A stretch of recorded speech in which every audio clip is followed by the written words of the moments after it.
Tiga pemain PSM Makassar dipastikan absen melawan Persib Bandung. Mereka adalah Adam Miter, Muhammad Arfan, serta Abdul Rahman. Ketiganya tidak akan tampil karena alasan yang berbeda.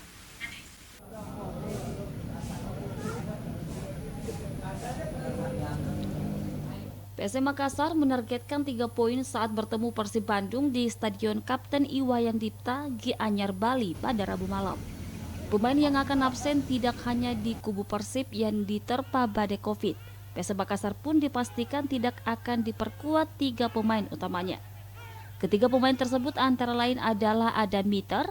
Dia harus absen membela PSM karena masih menjalani karantina usai dinyatakan terpapar Covid-19. 2 pemain lainnya yakni Muhammad Arfan dan juga Abdul Rahman.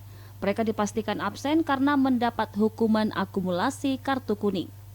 Absennya 3 pemain ini membuat pelatih Jobgal dipastikan melakukan rotasi. Pemain pelapis PSM yang selama ini lebih sering di bangku cadangkan memiliki peluang untuk tampil melawan Persib Bandung. Wahyu Saputra, Selebes TV.